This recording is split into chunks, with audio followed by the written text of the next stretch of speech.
Hello students, आप सभी को सुप्रभात, गुड मॉर्निंग, नमस्कार।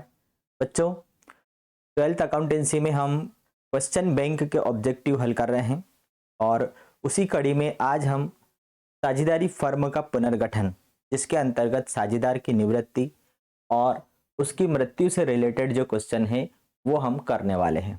ठीक है, तो आज की यूनिट में हमारा जो पहला जो क्वेश्चन है ऑब्जेक्टिव टाइप के, पहला है कि नए अनुपात में से पुराना अनुपात घटाने पर प्राप्त अनुपात कहलाता है। तो ये फॉर्मूला आप सभी को मालूम है कि नए अनुपात में से पुराना अनुपात, मतलब नया ज्यादा होगा पुराना कम होगा, तो उसको क्या होने वाला है, लाभ होने वाला है, उसको नफा होने वाला है। और इसीलिए नए अनुपात में से पुराना अनुपात घटाने पर प्राप्त अनुपात कहलाता है लाभ अनुपात कहलाता है, या उसको हम नफे का अनुपात कहेंगे। दूसरा है मृत साझेदार के उत्तराधिकारी को देय राशि का भुगतान न करने पर कितनी वार्षिक दर से ब्याज देना पड़ता है। जब किसी साझेदार की मृत्यु हो जाती है और उसको जो देय राशि होती है वो उसके कानूनी उत्तराधिकारी को भुगतान की जाती है।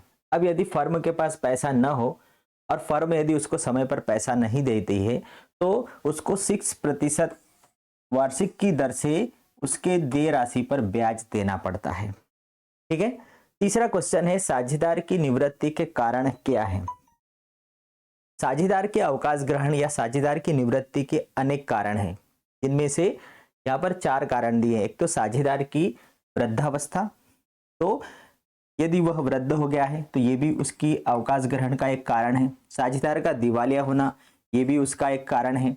परस्पर मतभेद होना, उनके बीच में झगड़ा होना, ये भी उसका एक कारण है। इसका मतलब हमारा आंसर क्या आएगा, उपरोक्त सभी। हमारा आंसर क्या आएगा, उपरोक्त सभी। इन सभी कारणों में से, तीनों में से किसी भी कारण से वो साझेदार फर्म से निवृत्त हो सकता है। फिर आंतरिक कोष इनमें से नहीं है। आंतरिक कोष मतलब फर्म के अंदर का, तो सामान्य संचय ये साझेदारों के द्वारा कमाया हुआ लाभ है, मतलब ये आंतरिक कोष है। पूंजी संचय ये भी आंतरिक कोष है, क्योंकि पूंजी में जितने भी लाभ होते हैं वो जुड़ते चले जाते हैं। कर्मचारी दुर्घटना कोष, ये कर्मचारियों के लिए बनाया गया ये दुर्घटना कोष है, ये भी आंतरिक कोष है। लेकिन कर्मचारियों का बचत खाता, ये बचत खाता जो होता है ये कर्मचारियों का होता है और इसलिए ये फर्म का आंतरिक कोष नहीं है ये, और इसलिए क्या आएगा, डी आएगा। अवकाश ग्रहण करने वाले साझेदार को पाने का अधिकार होता है। तो जब कोई साझेदार फर्म से अवकाश ग्रहण कर रहा होता है तो उसको क्या क्या पाने का अधिकार है। एक तो फर्म की ख्याति में उसको अपना भाग लेने का अधिकार है। फिर है फर्म के पास जो बिना बटा अविभाजित लाभ है उसमें भी हिस्सा लेने का अधिकार है उसको। उसकी पूंजी पर ब्याज पाने का अधिकार है। इसका मतलब आंसर क्या आएगा, उपरोक्त सभी। ये तीनों प्रकार के जो ख्याति भी पाने का अधिकार है, लाभ भी पाने का अधिकार है, पूंजी पर ब्याज पाने का अधिकार भी है। अवकाश ग्रहण करने वाले साझेदार को उसकी देय राशि के भुगतान की विधि है। जब कोई साझेदार अवकाश ग्रहण कर रहा होता है तो उसको जो देय राशि है वह कितने तरीके से भुगतान की जाती है। देय राशि के भुगतान की विधियां कितनी है, तो 2 विधियां हैं। एक तो वार्षिक विधि, वार्षिकी के द्वारा, या फिर उसको किस्तों में भुगतान किया जाता है। तो 2 विधियों के माध्यम से भुगतान किया जाता है। मृत साझेदार के उत्तराधिकारी को देय राशि का भुगतान कौन सी विधि द्वारा नहीं किया जाता। तो अभी मैंने बताया कि किस्तों में तो भुगतान किया जाता है, उसको वार्षिक वृत्ति द्वारा भुगतान भी किया जाता है, एक मुश्त भी भुगतान किया जा सकता है। ये वाला आएगा आंसर कि उसको देय विपत्र स्वीकृत करके नहीं दिया जा सकता, देय राशि का विपत्र स्वीकार करके दिया जाए, इस प्रकार के भुगतान की कोई विधि नहीं है। फिर है मृत साझेदार के पूंजी खाते में नाम नहीं की जाती है। तो मृत साझेदार के पूंजी खाते में डेबिट, पूंजी खाते में डेबिट, तो हमें मालूम है पूंजी खाते में हम डेबिट क्या क्या करते हैं, आहरण, आहरण पर ब्याज, यदि कोई हानि होती है वो सब डेबिट होती है। आहरण की राशि, अब यहाँ बोला डेबिट नहीं की जाती है, तो आहरण की राशि डेबिट की जाती है। चालू खाते का नाम से ये भी डेबिट किया जाता है। आहरण पर ब्याज की राशि ये भी डेबिट की जाती है। संचय का भाग ये क्या होता है, ये क्रेडिट होता है। मृत साझेदार या किसी भी साझेदार के पूंजी खाते में जो संचय का हिस्सा है वो क्रेडिट होता है, डेबिट नहीं होता। और यहाँ पूछा है मृत साझेदार के पूंजी खाते में नाम नहीं किया जाता है, तो संचय का भाग। संचय की संपूर्ण राशि को वितरित करने पर जब भी अवितरित लाभ हो या संचय हो, यदि उसको साझेदारों के बीच में वितरित करना हो तो सामान्य संचय खाता डेबिट साझेदारों के पूंजी खाते से, मतलब संचय खाता क्या हो जाएगा, डेबिट हो जाएगा। संचय खाते को हम क्या करेंगे, डेबिट करेंगे। फिर है अगला क्वेश्चन है, विद्यमान ख्याति को अपलिखित करना क्या कहलाता है, या विद्यमान ख्याति, फर्म में यदि पूर्व से ख्याति विद्यमान है तो उस विद्यमान ख्याति को अपलिखित करना, समस्त साझेदारों के पूंजी खाते को नाम करना, समस्त साझेदारों के पूंजी खाते को जमा करना, ख्याति को नाम करना, या उपरोक्त में से कोई नहीं। तो यदि विद्यमान ख्याति है तो उस ख्याति को राइट अप करने के लिए, अपलिखित करने के लिए पुराने साझेदारों का पूंजी खाता डेबिट होगा और ख्याति खाता क्रेडिट हो जाएगा। इसका मतलब हमारा जो आंसर क्या आएगा, पहला ही आएगा कि समस्त साझेदारों का पूंजी खाता क्या हो जाएगा, नाम हो जाएगा, डेबिट हो जाएगा। देय राशि का किस्तों में भुगतान पर कौन सा खाता खोला जाता है, तो किस्तों में यदि भुगतान किया जाएगा तो किस्त का भुगतान ऋण के माध्यम, ऋण का जो भुगतान होता है वो किस्त में होता है, तो साझेदार का ऋण खाता, साझेदार का ऋण खाता खोला जाएगा और उसको एक निर्धारित निश्चित अवधि में एक किस्त का भुगतान के माध्यम से भुगतान किया जाएगा। मृत साझेदार को उत्तराधिकारी को देय राशि प्राप्त होती है। मृत साझेदार की पूंजी, उसके हिस्से की ख्याति दोनों, उसके चालू खाते का जमा शेष तीनों, मतलब आंसर आ जाएगा उपरोक्त सभी। उसको उसके हिस्से की पूंजी भी मिलेगी, उसके हिस्से की ख्याति भी मिलेगी और चालू खाते का जमा शेष भी उसको दिया जाएगा। फिर अविभाजित लाभ का विभाजन करते समय कौन सा खाता नाम किया जाता है। अभी मैंने बताया था संचय खाता यदि हम बांटेंगे तो संचय खाता डेबिट पुराने साझेदारों का पूंजी खाते से। इसी प्रकार से यदि पुराना लाभ है, उस लाभ को यदि वितरित करेंगे तो कौन सा खाता नाम होगा, तो लाभ हानि खाता क्या हो जाएगा, डेबिट हो जाएगा और साझेदारों का पूंजी खाता क्या हो जाएगा, क्रेडिट हो जाएगा। मतलब आंसर क्या आ गया, ए आ गया। अविभाजनीय कोष कौन सा होता है, ऐसा कौन सा कोष है जिसको बांटा नहीं जाता, तो मूल्यह्रास कोष, पूंजी संचय कोष, बीमा कोष, उच्चावचन कोष। तो ये मूल्यह्रास कोष एक ऐसा कोष होता है जो स्थायी संपत्तियों के लिए बनाया जाता है, ये अविभाजनीय होता है, इसको बांटा नहीं जा सकता। बाकी तीनों प्रकार के कोष बांट लिए जाते हैं। अवकाश ग्रहण करने वाले साझेदार को देय राशि का निर्धारण करने के लिए उसे प्राप्त होने वाली राशियां कौन से खाते में जमा की जाती है, तो सिंपल सी बात है कि अवकाश ग्रहण करने वाले साझेदार को उसको जो भी देय राशि होती है वह उसके पूंजी खाते में जमा की जाती है। फिर समझौते के अनुसार अवकाश ग्रहण करने वाले साझेदार को उसके ऋण पर ब्याज देने के स्थान पर लाभ का कुछ अंश दिया जाता है। ऐसी दशा में क्या करेंगे, मतलब यदि साझेदारों के बीच में समझौता है कि अवकाश ग्रहण करने वाले साझेदार को उसने जो ऋण दिया है उसके ऋण पर ब्याज के बदले यदि उसको लाभ का कुछ हिस्सा दिया जाए तो ऐसी दशा में ब्याज की प्रविष्टि की जाती है। ठीक है, ऐसी दशा में प्रविष्टि किसकी होगी, ब्याज की प्रविष्टि होगी। फिर अवकाश ग्रहण साझेदार को वार्षिक द्वारा भुगतान करने पर कौन सा खाता खोला जाता है, जैसे किस्तों में भुगतान करने के लिए ऋण खाता खोलते हैं तो वार्षिकी द्वारा भुगतान करने के लिए, वार्षिकी द्वारा भुगतान करने के लिए वार्षिकी उचित खाता खोला जाता है, एनुअल सस्पेंस अकाउंट खोला जाता है। तब समर्पण मूल्य किसका हिस्सा होता है, समर्पण मूल्य किसका हिस्सा होता है, तो यह बीमित मूल्य का हिस्सा होता है। जितनी राशि का बीमा कराया जाता है उस राशि में से जितनी मैच्योर हो चुकी है उसका समर्पण मूल्य होता है। ठीक है, तो बीमित मूल्य का होता है। अगला क्वेश्चन है हमारे पास कि ए, बी और सी 4:3:1 के साझेदार हैं। बी ने 8,100 में अपना भाग ए और बी को 3,600 और 4,500 में बेचकर अवकाश ग्रहण किया। ए और सी का लाभ प्राप्ति अनुपात क्या होगा, हमें ए और सी का लाभ प्राप्ति अनुपात निकालना है। देखिए तो यहाँ पर 3 पार्टनर है, ए, बी और सी। बी जो है ये इनका जो प्रॉफिट शेयरिंग क्या है, 4, 3 और 1। अब ये बी ने अवकाश ग्रहण किया और बी ने अपना जो हिस्सा है वह ए और सी को 8,000 कितने बेचा, ए और बी को 3,600, ए और सी को, एक को 3,600 में ए और एक को 4,500 में बेचा, मतलब ए को 3,600 में और सी को 4,500 में बेचा। तो ए और सी का लाभ प्राप्ति अनुपात क्या है? यही 3600 और 4500 को ही हम क्या करेंगे, ये 2 जीरो से 2 जीरो, 9 चौक 36, नफा 45, मतलब 4:5। ये क्या आ जाएगा, ये उनका लाभ प्राप्ति अनुपात आएगा, मतलब हमारा आंसर क्या आएगा, सी आंसर आएगा। फिर ये नंदू, चंदू और मंटू साझेदार हैं, 5-3-2 के अनुपात में लाभ हानि बांटते हैं। नंदू की मृत्यु हो जाने पर चंदू और मंटू उसके अनुपात का 1/3 और 2/3 लेने पर सहमत है। उनका नया अनुपात क्या होगा? अब देखिए, तो नंदू है, तो ये जो चंदू है, चंदू ने नंदू का जो हिस्सा है 5/10, उसका 1/3 लेने को सहमत हो गया।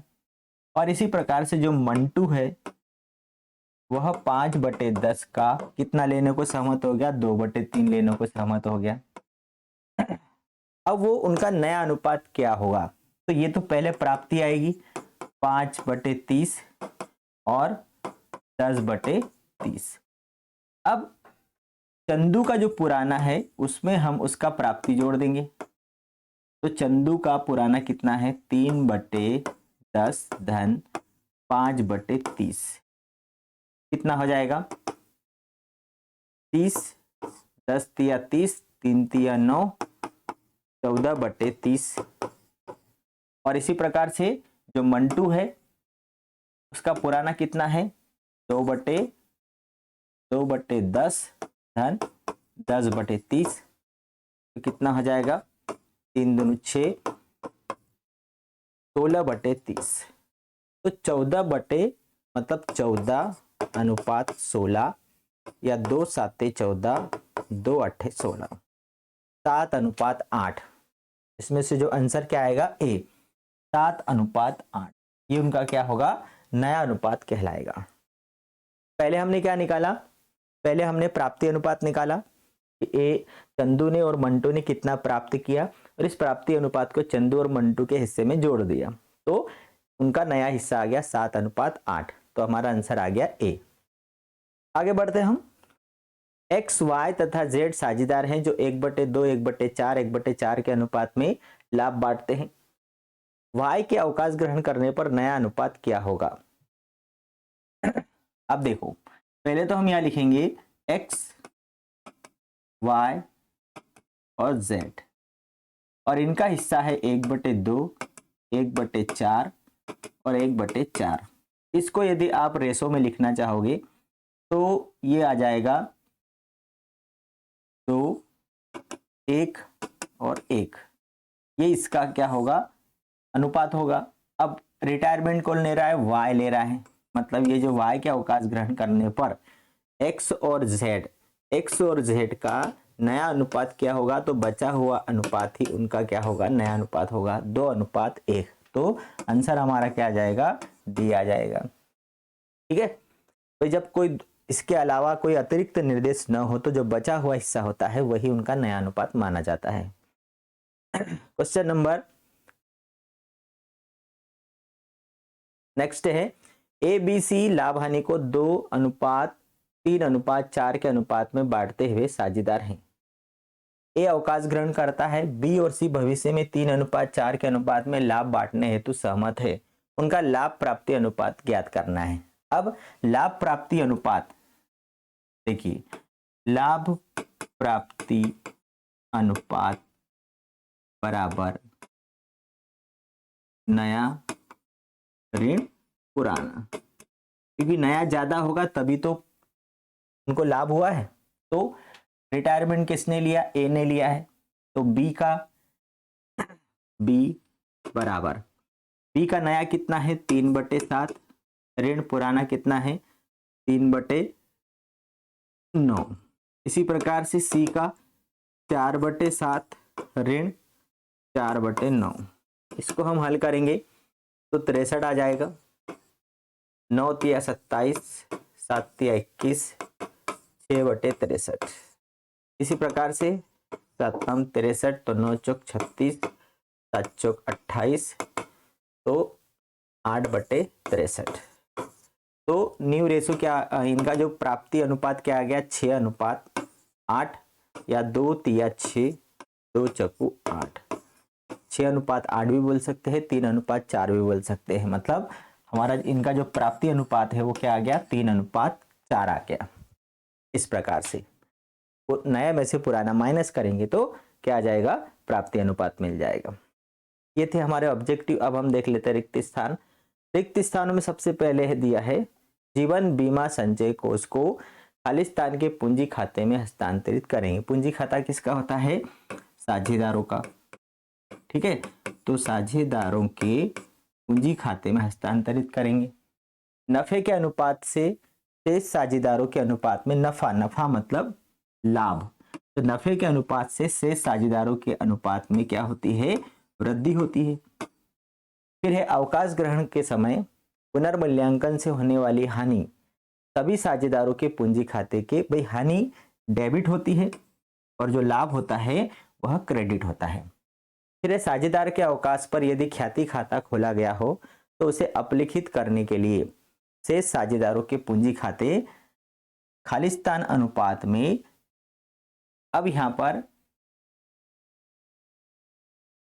क्या आएगा, लाभ प्राप्ति अनुपात, ऐसे लिखा है, ये अनुपात शब्द है ना, लाभ प्राप्ति अनुपात में डेबिट किए जाएंगे। क्यों, क्योंकि अवकाश ग्रहण करने पर अवकाश ग्रहण करने वाले साझेदार का पूंजी खाता क्रेडिट होता है और जो शेष साझेदार हैं उनका पूंजी खाता क्या होता है, डेबिट होता है उस ख्याति की राशि से। तो लाभ प्राप्ति अनुपात में उनका पूंजी खाता क्या हो जाएगा, डेबिट किया जाएगा। फिर है सही जोड़ी, हम देख लेते हैं। सही जोड़ी, फर्म से अवकाश लेना अवकाश ग्रहण कहलाता है, या उसे हम बोलते हैं निवर्तन भी बोलते हैं। ठीक है, ये हमारा जाएगा फर्स्ट। पुराने अनुपात से नया अनुपात अधिक होना, तो ये लाभ प्राप्ति अनुपात कहलाता है। अभी हमने देखा पुराने अनुपात से नया अनुपात जब अधिक होगा तो ये लाभ प्राप्ति होगी। संचिति की राशि का भाग मृत साझेदार के उत्तराधिकारी को भुगतान किया जाता है और कानूनी प्रतिनिधि को भुगतान साझेदार की मृत्यु पर किया जाता है। ठीक है, ये 4 हो गए हमारे। आगे हम बढ़ते हैं सत्य असत्य की तरफ। तो सत्य असत्य में ए, बी और सी 3:2:1 के साझेदार हैं। बी निवृत्त होता है। ए तथा सी का नया अनुपात क्या होगा, मैं पहले बता चुका हूं कि जब केवल इतनी जानकारी दी गई हो, तो अब यहाँ पर बी निवृत्त हो गया तो आप इसको हटा दो, तो ए और सी का जो नया अनुपात क्या होगा, 3:1 होगा। जो बचा हुआ अनुपात ही उनका नया अनुपात होगा, मतलब 3:1 होगा। और ये क्या बोल रहे, 3:2 होगा, इसका मतलब ये क्या हो गया, गलत। नया अनुपात ऋण पुराना अनुपात बराबर लाभ प्राप्ति अनुपात, ये सही है। ऐच्छिक साझेदारी के अनुसार एक साझेदार से सभी साझेदारों की इच्छा से निवृत्त हो सकता है, ये गलत है।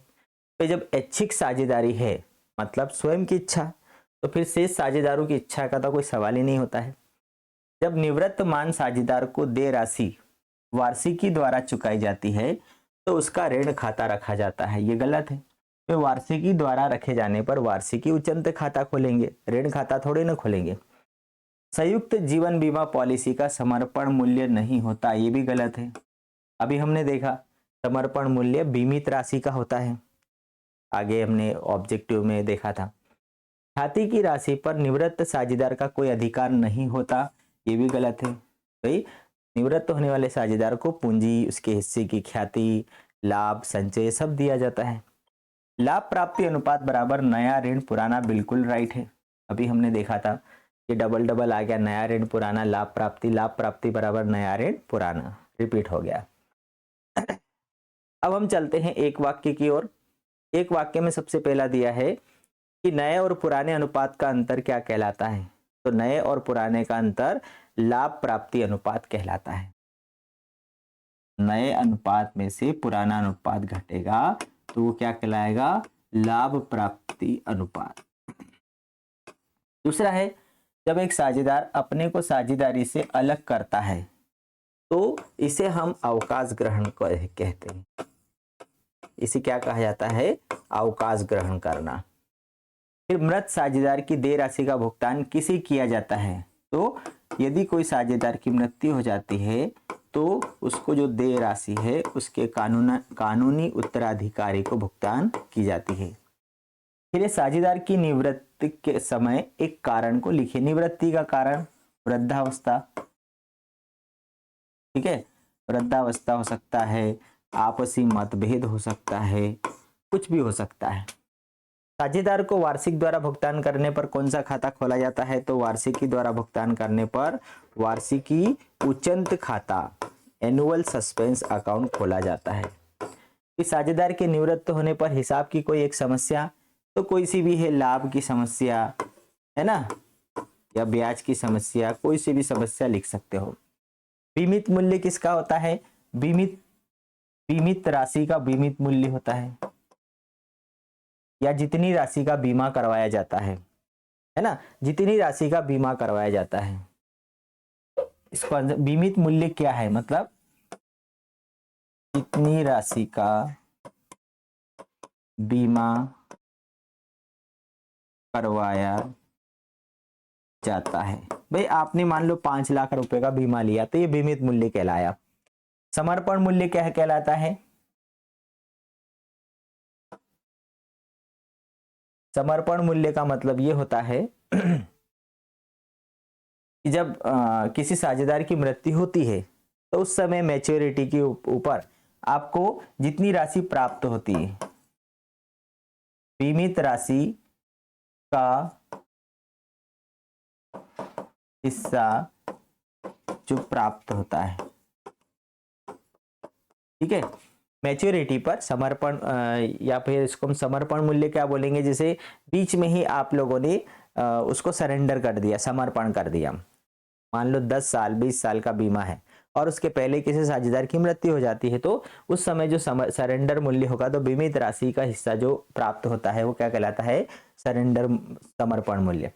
बीमा प्रीमियम, जो वार्षिक किस्त बीमा की जो भरी जाती है वो बीमा प्रीमियम कहलाती है। अविभाजनीय कोष क्या होता है? तो मूल्य ह्रास कोष क्या कहलाता है? अविभाजनीय कोष कहलाता है। मूल्य ह्रास कोष अविभाजनीय कोष कहलाता है। नए चिट्ठे में कौन सा कोष नहीं दर्शाया जाएगा? तो नए चिट्ठे में सामान्य संचय नहीं दर्शाया जाएगा। क्यों? क्योंकि अवकाश ग्रहण करने पर हमने सामान्य संचय साझेदारों के बीच में बांट दिया है, तो अब सामान्य संचय बचा नहीं है। इसका मतलब नए चिट्ठे में सामान्य संचय को हम नहीं दिखाने वाले, ठीक है। तो ये थे हमारे ऑब्जेक्टिव टाइप के क्वेश्चन जो अभी हमने किए अवकाश ग्रहण या मृत्यु से रिलेटेड। अगले वीडियो में फिर हम मिलेंगे साझेदार फर्म का समापन या फर्म के विघटन से रिलेटेड ऑब्जेक्टिव लेकर के मिलेंगे। तब तक के लिए बाय बाय।